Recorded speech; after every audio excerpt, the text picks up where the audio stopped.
പാലും മുട്ടയൊക്കെ മിക്സ് ചെയ്തിട്ട് ആവിയിൽ വേവിച്ചെടുക്കുന്ന ഒരു സ്വീറ്റ് ആണ്. ആദ്യം ഒരു മിക്സി ജാറിലേക്ക് ഒരു 50 ഗ്രാം അളവിൽ കാഷ്യൂസ് ചേർത്ത് കൊടുക്കാം.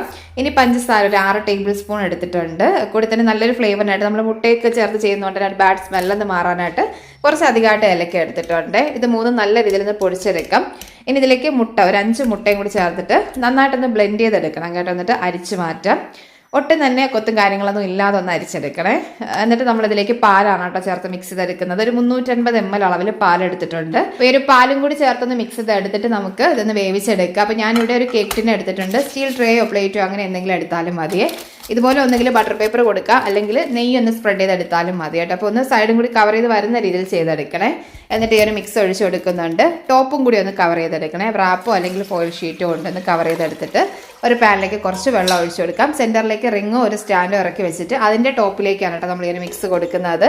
ഈ ഒരു മിക്സ് ഒന്ന് കുറച്ചൊന്ന് വെള്ളത്തിൽ തട്ടി ഒന്ന് വെന്ത് കിട്ടുന്ന രീതിയിലാണ് ചെയ്തെടുക്കുന്നത്. മൂടി വെച്ച് ഏകദേശം ഒരു 25 മിനിറ്റ് മീഡിയം ടു ലോ ഫ്ലെയിമിൽ വെച്ചൊന്ന് വേവിച്ചെടുത്താൽ മതി. നല്ലപോലെ വെന്ത് കിട്ടിയിട്ടുണ്ട് കേട്ടോ. എന്നിട്ട് തണുത്തതിന് ശേഷം കട്ട് ചെയ്തെടുക്കാം. നമുക്ക് ഫ്രിഡ്ജിൽ വെച്ച് വേണമെങ്കിൽ സെറ്റ് ചെയ്തെടുക്കാം കേട്ടോ. ഒന്നുകൂടി ടേസ്റ്റി ആയിട്ട് നല്ല സോഫ്റ്റ് നല്ല ടേസ്റ്റിയുമാണ്. ഒന്ന് ട്രൈ ചെയ്ത് നോക്കണേ. മറ്റേ റെസിപ്പി ആയിട്ട് വരാം. താങ്ക്